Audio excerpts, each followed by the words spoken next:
주옵소서. 예수님의 이름으로 기도합니다. 아멘. 우리 인간들이 사용할 수 있는 많은 자원들이 있습니다. 그 중에 우리가 가장 강력한 자원은 기회라고 말합니다. 우리가 신약성서에 보면 우리가 잘 아는 세리 삭개오라는 사람이 나와 있습니다. 이 삭개오가 그가 소유할 수 있는 많은 것들이 있었습니다.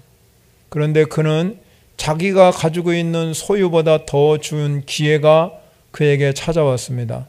그것이 뭐냐면 예수님을 만나는 기회였습니다. 삭개오는 자신의 삶에서 예수님을 만나는 것이 가장 큰 기회라고 생각했기 때문에 그는 그 기회를 놓칠 수가 없었습니다. 그래서 이 삭개오는 그 기회를 잡아서 그 인생 가운데 최고의 축복인 구원을 받게 된 줄 믿으시기 바랍니다. 이와 같이 우리에게는 여러분에게 기회가 생겼을 때 그 기회를 잘 붙잡는 성도 여러분이 되셔야 될 줄 믿습니다. 그리스에 보면 이 시라큐스라는 이상한 동상 하나가 있다고 합니다. 그 동상의 모습을 보게 되면은 발에 날개가 붙어 있고 앞머리에는 무성한 머리카락이 있지만 뒷머리는 머리가 없는 그런 대머리였습니다. 그런데 이 이상한 동상 아래는 다음과 같은 글귀가 새겨져 있습니다. 누가 당신을 만들었습니까? 물어보니까 이 이름을 댔습니다. 니시퍼스가 만들었습니다. 그러면 당신의 이름은 무엇입니까? 그러니까 기회다 그랬습니다. 그러면 왜 날개가 발에 달려 있습니까? 그러니까 빨리 달리기 위해서 달렸다는 거죠. 왜 그러면 당신은 앞머리는 그렇게 무성합니까? 그렇게 질문하니까 그것은 내가 지나갈 때 사람들이 쉽게 붙잡을 수 있도록 그렇게 하기 위해서 그래서. 그럼 왜 뒷머리는 대머리입니까? 지나가면 도저히 다시 붙잡기 어렵기 때문에 그렇다. 이렇게 이 동상이 있었답니다. 그렇기 때문에 기회가 얼마나 중요한가 하는 것을 동상으로 설명하는 것입니다. 우리가 사람들이 살아가면서 흔히 인생의 결정적인 기회가 3번 이상은 온다고 합니다. 그런데 여러분 그 기회를 어떻게 붙잡느냐에 따라서 그의 인생이 달라지고 그의 삶이 달라지는 것입니다. 오늘 우리 본문의 이사야 선지자는 우리가 이 땅에 살아가는 하나님의 모든 사람들이 하나님 앞에 나올 수 있는 기회의 장이 열려 있다고 말씀하고 있습니다. 55장 1절에 보면 오라 너희 모든 목마른 자들아 물러나오라 돈 없는 자도 오라 너희가 와서 사 먹되 돈 없이 값없이 와서 포도주와 젖을 사라. 이렇게 기록하고 있습니다. 이 말씀은 모든 사람들에게 이 세상 모든 사람들에게 여러분 돈 없는 자도 또 아무것도 가지고 없는 사람도 다 기회가 동등하게 주어졌다는 거죠. 누구든지 차별이 없습니다. 동등하게 하나님은 여러분에게 전부 다 기회가 주어진 줄 믿으시기 바랍니다. 그런데 여러분 이사야서 55장 6절 여러분이 오늘 본문 읽은 말씀 보면 너희는 여호와를 만날 만할 때에 찾으라 가까이 계실 때에 그를 부르라고 말씀합니다. 즉 말하자면 모든 사람들에게 전부 다 기회가 주어졌는데 기회를 붙잡을 수 있는 사람은 하나님을 만날 만할 때에 하나님을 찾는 사람이라는 것이죠.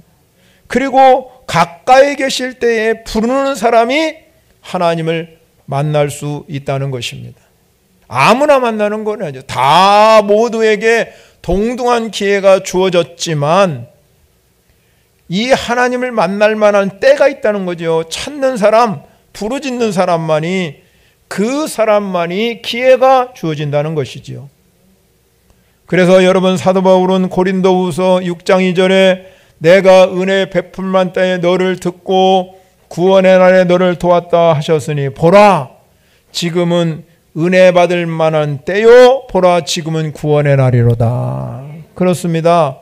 지금은 우리가 은혜 받을 때요 지금은 구원의 날인 걸 믿으시기 바랍니다. 모두에게 똑같이 그래서 사도 바울은 로마서 10장 13절에 누구든지 주의 이름을 부르는 자는 구원을 받으리라. 누구든지 길은 열려 있는 것입니다. 사랑하는 성도 여러분, 지금은 다 여러분에게 기회의 때에 살고 있는 줄 믿으시기 바랍니다. 그런데 여러분, 기회는 계속 나에게 주어지지 않습니다. 왜냐하면 내일이라는 기회는 우리에게 주어지지 않을 수도 있기 때문에 그런 것입니다. 그러므로 지금 오늘 이 시간, 여러분이 예배하는 이 시간, 이게 기회인 걸 믿으시기 바랍니다. 이 기회를 붙들고 여러분이 인생을 승리로 살고 축복으로 사는 성도 여러분이 되시기를 바랍니다. 그런데 여러분, 이 기회의 중심은 누가 있습니까? 하나님 계시다는 것. 우리가 하나님의 중심으로 사는 사람들은 이 기회를 놓치지 아니하고 이 기회를 붙들고 우리는 구원과 하나님의 축복을 경험하는 성도가 될 줄 믿으시기 바랍니다. 그렇다면 오늘 본문을 통해서 우리가 몇 가지를 살펴보고자 합니다. 그러면 우리에게 이렇게 구원의 기회, 축복의 기회를 잡으려면 어떻게 해야 되는가죠? 우리가 구원의 기회를 잡아야 되고 여러분 축복의 기회를 잡아야 돼요. 이 두 가지를 함께 잡는 성도 여러분이 되시기를 바랍니다. 여러분 오늘 성경에서 이사야 선지자는 우리가 구원의 기회, 축복의 기회를 잡으려면 7절에 악인은 그의 길을, 불의한 자는 그의 생각을 버리고 여호와께 돌아오라고 말씀하고 있어요. 지금 우리에게 주어진 기회는 바로 하나님께 돌아오는 길입니다. 이 하나님께 돌아온다는 것은 내가 내 삶의 중심을 다 벗어놓고 주님 앞에 나오는 것입니다. 예수님께서 이 땅에 오셔서 공생애를 시작하면서 제일 먼저 메시지를 전개한 게 무엇입니까? 회개하라, 천국이 가까웠다. 기회를 주었습니다. 여러분, 모든 사람에게 동등하게 회개하라, 천국이 가까웠다는 이 기회를 주어졌지만 하나님께 돌아오는 사람, 예수 믿는 사람만이 그 기회를 붙잡을 수 있다, 이 말입니다. 사랑하는 성도 여러분, 하나님의 중심으로 사는 삶이 뭐냐? 나의 죄를 주님 앞에 다 내려놓고 주님 앞에 모든 걸 맡기고 주님 앞에 돌아오면 여러분의 삶이 바뀌는 역사가 일어날 줄 믿으시기 바랍니다. 오늘 성경 이사야서 55장 7절에 그의 길, 여기 길이라고 말하고 있잖아요. 그의 길이 뭡니까? 삶의 여정 또는 그의 생활 방식입니다. 그래서 여러분 이사야 선지자가 악인은 그의 길을 버려라, 불의한 자는 그 생각을 버리라. 길도 버려야 되고 생각도 자체도 생각을 버려야 된다. 내 삶의 방식, 내 생각도 다 내려놓아야 된다는 것. 여러분 여기서 그의 생각이라는 건 뭐냐면 성경에 보면 여러 가지 계교를 말합니다. 방책을 말합니다. 계책을 말합니다. 모략을 말하는 것이 생각합니다. 이렇게 다양한 방법으로 성경에 번역되어 있어요. 즉 말하자면 그의 생각이라는, 이 생각이라는 단어는 무엇을 의도적으로 꾀하는 거예요. 그렇기 때문에 우리 성도들이 이 땅에 살아가면서 나의 악인은 그의 길, 불의한 자는 그의 생각을 버리는 것입니다. 여러분 우리가 그의 생각을 버린다는 것은 늘 악한 일만 도모하는 마음, 내가 가지고 있는 완악한 마음을 버리고 하나님이 기뻐하는 선하고 의로움을 추구할 수 있는 삶으로 변화되시기를 바랍니다. 여호와께 돌아간다는 것은요, 하나님이 살아계시고 우주 만물을 지배하시며 내 인생을 지배하시는 하나님임을 그 고백을 하고 오직 하나님을 경외하는 삶으로 바뀌는 것이 하나님으로 중심으로 삶인 줄 믿으시기 바랍니다. 그런데 여러분 오늘 성경에서 악한 자는 악에는 그의 길을, 불의한 자는 그 생각을 버리고 여호와께 돌아오면 어떤 일이 일어난다고 그랬습니까? 하나님께서 긍휼히 여겨주시고 너그럽게 용서해 주신다는 거예요. 그렇기 때문에 하나님은 우리 사람들을 너무너무 사랑하기 때문에 독생성자를 이 땅에 보내주시고 그가 십자가의 죽으심을 여러분 받음으로 인해서 하나님이 말씀하기를 자기 사랑을 확증했다는 거예요. 여러분, 누가 독자를 바칠 수 있겠습니까? 그럴 사람은 이 세상에 아무도 없습니다. 그런데 하나님은 자기 아들인 예수 그리스도를 십자가의 죽으심으로 내어놓고 우리 모든 인간을 구원해 주신 줄 믿으시기 바랍니다. 그래서 예수님 말씀하지요. 수고하고 무거운 짐자들아 다 내게로 오라. 내가 너를 쉬게 하리라. 여러분, 우리가 하나님께 나오는 길은 뭡니까? 내 무거운 죄짐을 다 벗어버리고 얽매이기 쉬운 죄를 다 벗어버리고 내 고통, 내 문제, 내 질병, 수고하고 무거운 짐을 다 주님께 내어놓으시기를 바랍니다. 이게 하나님께 돌아오는 길입니다. 내가 지고 가려면 참으로 힘들지요. 어렵습니다. 그러나 주님께 맡겨보시기 바랍니다. 주님이 함께할 때 여러분의 삶이 바뀌는 역사가 일어날 줄 믿으시기 바랍니다. 하나님께 돌아온다는 것은 옛사람의 모습, 이러한 얽매이기 쉬운 죄에 무거운 죄짐에 사로잡혀 사는 것이 아니라 옛사람의 모습을 다 벗어버리고 새 사람을 입는 사람인 줄 믿으시기 바랍니다. 여러분, 새 사람으로 오늘 이 시간에 지음 받으시기를 바랍니다. 그러면 여러분의 삶이 가벼울 것입니다. 그러니까 여러분의 인생이 정말로 즐거운 삶으로 변화될 줄 믿으시기 바랍니다. 그렇다면 새 사람이 된다. 새 사람이 된 사람의 삶의 중심이 누구입니까? 오늘 55장 8절부터 9절이 이렇게 말합니다. 여러분, 이는 내 생각이 너희 생각과 다르며 내 길은 너희 길과 다름이니 여호와의 말씀이니라 그랬어요. 여러분, 분명히 오늘 7절에서 악인은 그의 길, 불의한 자는 그의 생각, 즉 말하자면 우리가 옛사람의 모습, 회개 이전의 모습은 내 생활 방식대로 살아가는 거예요. 자신의 생각대로, 자기가 원하는 대로 이렇게 살면 되겠지. 그러나 여러분, 오늘 성경에서는 하나님의 생각과 인간의 생각, 하나님의 길과 인간의 길은 너무너무 차이가 크다는 것을 오늘 말씀하고 있습니다. 다르다고 말하고 있습니다. 그렇기 때문에 여러분, 우리 인간의 생각은 늘 자기중심적이잖아요.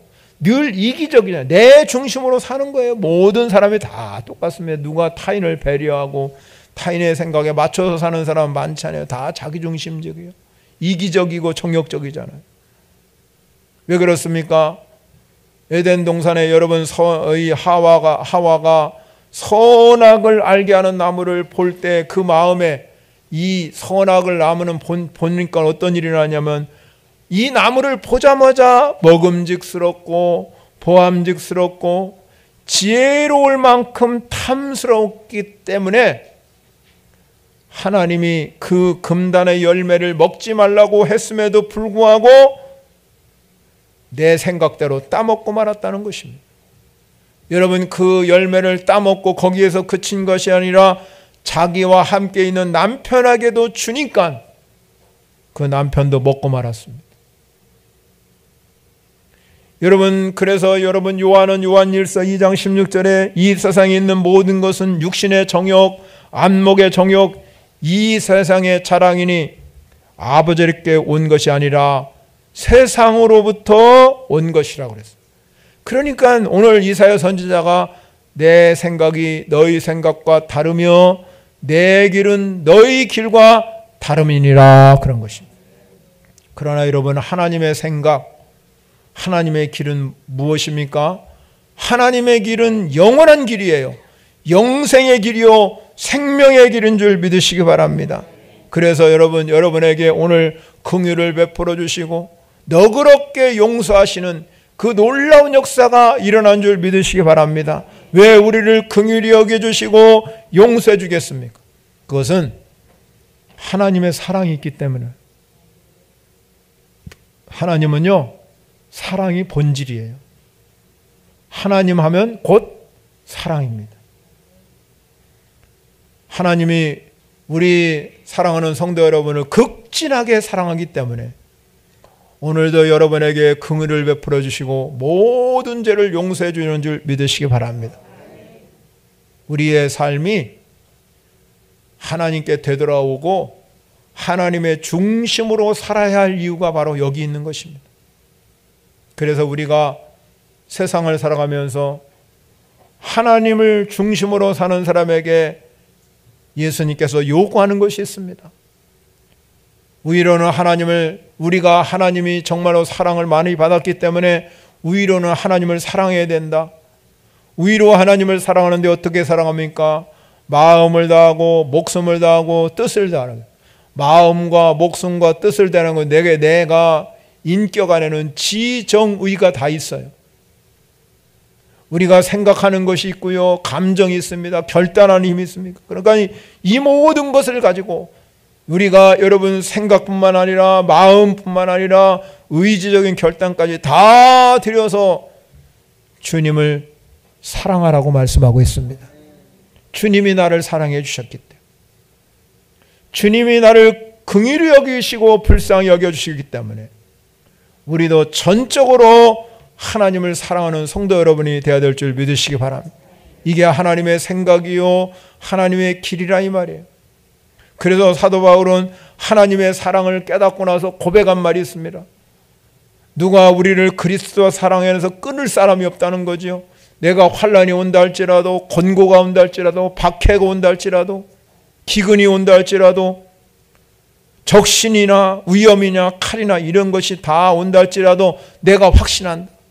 사망이나 생명이나 천사들이나 권세자들이나 현재일이나 장래일이나 능력이나 높음이나 기쁨이나 다른 어떤 피조물이라도 우리를 우리 주 예수 그리스도 안에 있는 하나님의 사랑 안에서 끊을 수 없느니라. 어떠한 환경과 어떠한 여러분 형편이 있다 할지라도 나와 하나님의 관계는 끊을 자가 없는 줄 믿으시기 바랍니다. 그래서 사도 바울이 고백한 것이 있습니다. 이 모든 일에 우리를 사랑하는 이로 말미암아 우리가 넉넉히 이거니라 그랬습니다. 우리가 세상을 살아가면서 여러분 항상 우리가 변화된 삶을 살아가잖아요. 어떤 상황을 만날지 어떤 형편을 만날지 아무도 알 수 없어요. 그런데 여러분 우리가 한 가지 기억할 사건이 있습니다. 그것이 뭐냐면 하나님의 사랑을 갖고 사는 사람은 넉넉히 이긴다는 것입니다. 그렇기 때문에 여러분들이 하나님의 사랑을 갖고 사시기를 바랍니다. 여러분, 그렇다면 하나님의 중심으로 사는 삶의 결과는 뭘까? 여러분이 정말로 내 생각과 하나님의 생각이 다른데 여러분 내가 하나님의 중심으로 살아가는 삶의 결과가 있어야 되잖아요. 우리 그리스도인에게 중요한 것은 뭐냐면 결과가 소중한 줄 믿으시기 바랍니다. 여러분 아무리 여러분 교회를 열심히 다니고 11조 생활 잘하고 그 결과가 여러분 천국 못 가면 아무 의미 없습니다. 결과가 있어야 된다는 겁니다. 열매가 있어야 된다는 것이지요. 그렇기 때문에 오늘도 성경에서 말하잖아요. 여러분들이 정말로 내 생각이 하나님의 생각과 다른데 내가 하나님의 중심으로 살면 하나님이 여러분에게 삶의 결과가 임할 줄 믿으시기 바랍니다. 첫 번째 결과는 무엇입니까? 오늘 본문 11절에 말씀하고 있습니다. 내 입에 나가는 말도 이와 같이 헛되이 내게로 되돌아오지 아니하고 나의 기뻐하는 뜻을 이루려 내가 보낸 일에 형통함이니라. 하나님께서 여러분들에게 하나님의 제일 중심으로 내 생각을 다 주님께 맡기고 하나님의 중심으로 살면 형통한 길이 열릴 줄 믿으시기 바랍니다. 여러분 형통이란 말은요 번성하다는 뜻이에요.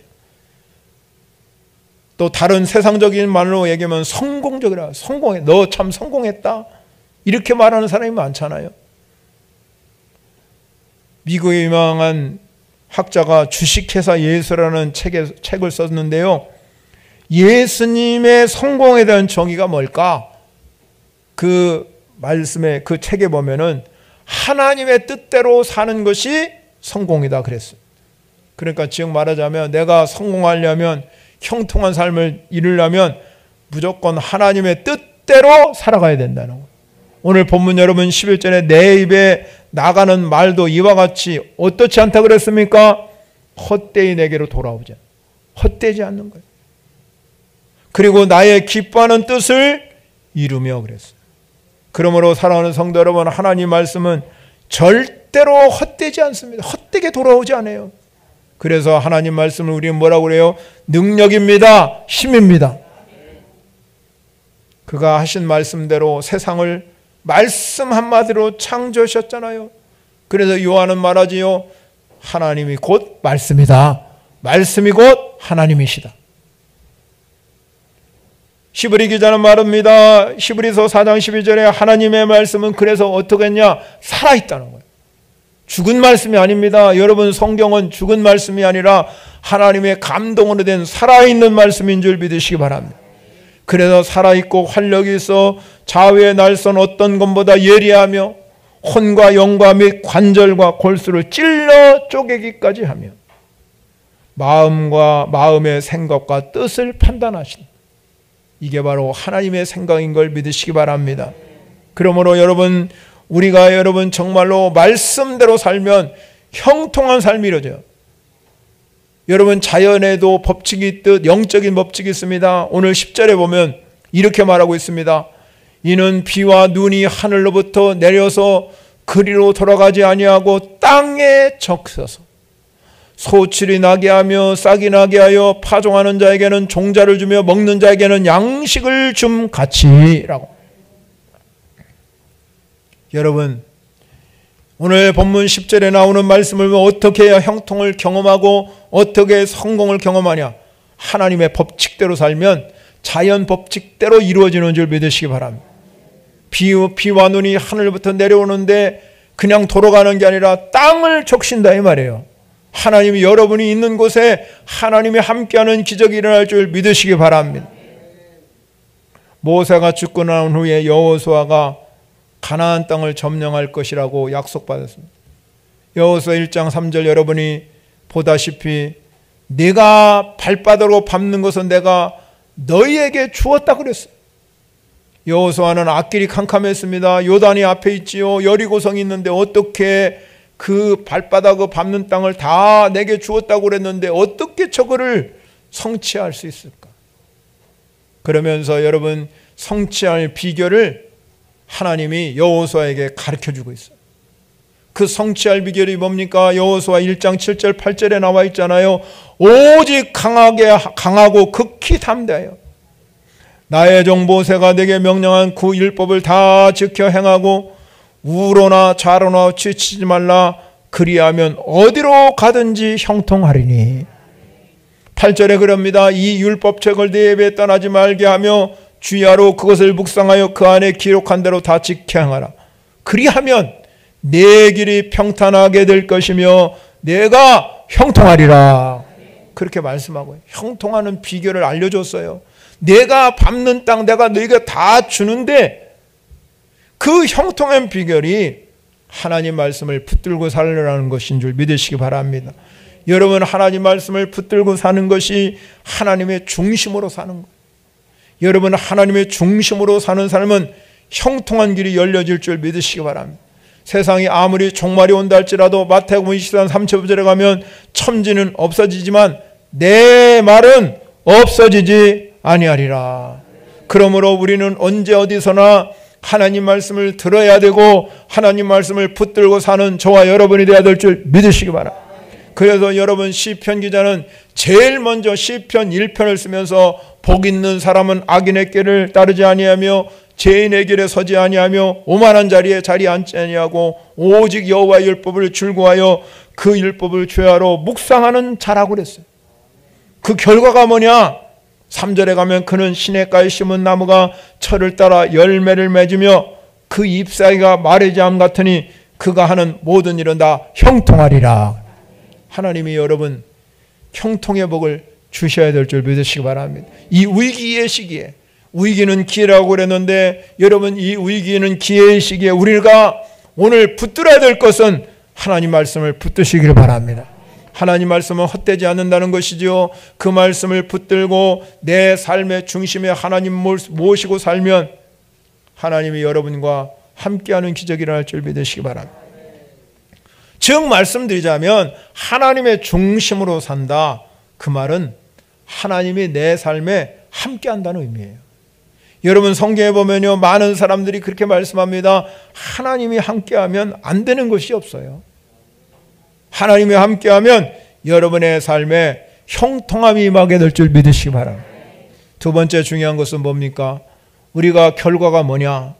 우리가 정말로 하나님의 중심으로 살아가는 삶의 결과, 두 번째는 오늘 성경에 보면 기쁨과 평안이다, 이렇게 말하고 있습니다. 12절 말씀에 보면 그렇게 말합니다. 너희는 기쁨으로 나가며 평안으로 인도함을 받을 것이요. 여러분 오늘 본문 13절에 가면요, 인간이 범죄로 인해서 땅이 정말로 창조되었을 때는 가시덤불도 없고 엉겅퀴도 없고 또 가시나무나 찔레가 생겨나지 않았어요. 그런데 오늘 본문에 가면 여러분 이 범죄로, 인간이 범죄로 인해서 이러한 엉겅퀴가 생기고 또 찔레가 생기고 가시나무가 생기고 이런 일이 벌어진 것이죠. 그로 인해서 우리 인간에게는 고통스러운 수고를 해야 되는 것이 성경의 말씀입니다.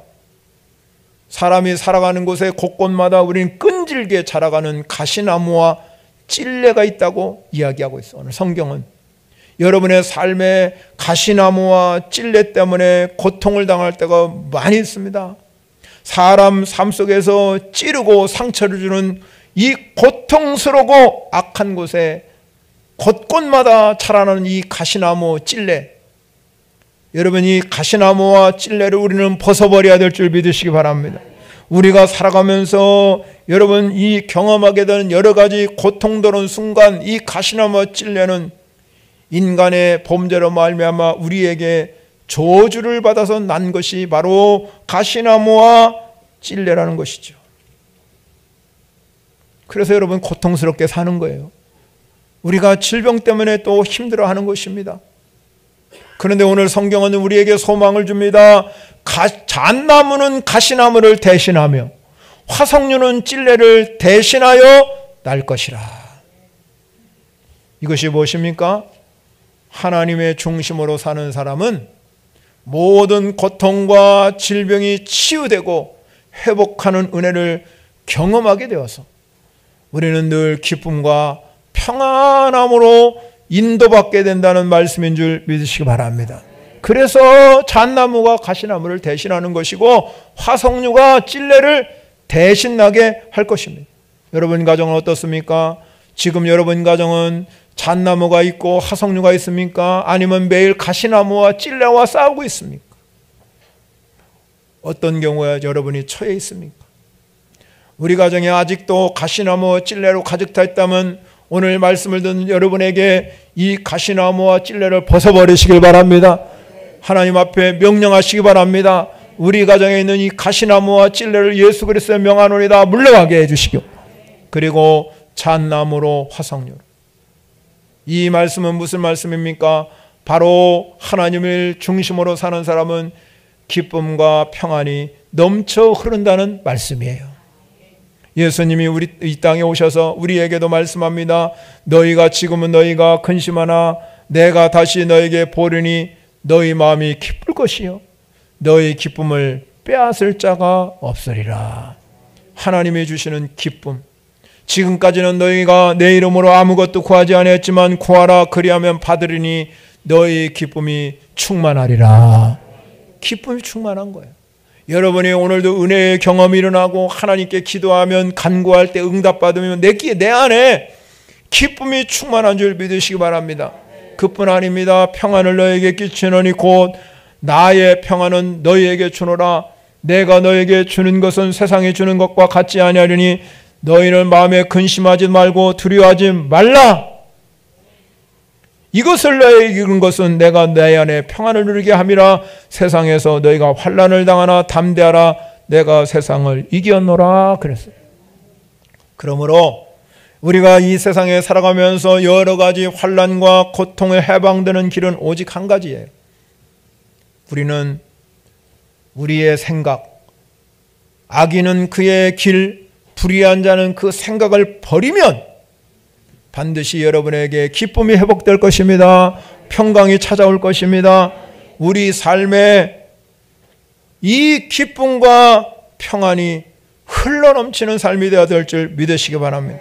우리가 살아가면서 많은 것을 소유한다 할지라도 누리지 못하면 아무 의미가 없어요. 내가 많은 것들을 가졌다 할지라도, 내가 건강을 가지고 있고 물질을 가지고 있고 자녀를 있고 모든 것을 다 소유했다 할지라도 누리는 자가 복 있는 사람이에요. 여러분 삶을 누리시기 바랍니다. 행복을 누리시기 바랍니다. 여러분에게 인생의 이 누리는 복을 반드시 받아야 될 줄 믿습니다. 아무리 땅이 많으면 뭐요? 누리지 못하는데. 그거 네 거 되겠습니까? 죽으면 애들 거 되겠지요. 아무 의미 없습니다. 물질을 가지고 있을 때 누리시기 바랍니다. 건강을 가지고 있을 때 누리시기 바랍니다. 행복을 누리고 사는 성도가 복 있는 사람이에요. 많은 것들 소유했다 할지라도 마음의 기쁨과 평안이 사라지면 누릴 수가 없어요. 왜 그렇습니까? 그 속에는 마음의 근심과 걱정이 날마다 가득 차 있기 때문에. 그래서 여러분 드라마에 보면 근심과 걱정이 가득 차면 어떻게 해요? 머리끈을 칙 묶잖아요. 쫙 묶더라고요. 그게 근심의 표시잖아요. 걱정의 표시잖아요. 여러분 우리 안에 이 근심과 걱정, 이 모든 것을 해결할 수 있는 방법은 하나님께 돌아오는 길이에요. 하나님께 돌아오면 여러분에게 형통의 복도 주시지만 이 기쁨과 평안도 넘쳐오를 줄 믿으시기 바랍니다. 그래서 잠언 기자는 말합니다. 잠언 10장 20절에 마음의 즐거움은 양약이라도 심령의 근심은 뼈를 마르게 한대요. 그렇기 때문에 하나님을 경외하는 사람들에게는 몸이 양약이 되어서 내 골수를 윤택하게 할 것이다. 사랑하는 성도 여러분, 오늘 이사야 선지자가 말한데도 모든 목마른 자도 물러나오고 돈 없는 자도 오고, 너희가 와서 사 먹되 돈 없이 값없이 와서 포도주와 젖을 사라고 그랬어요. 포도주와 젖을 사래요. 하나님 말씀을 사시기 바랍니다.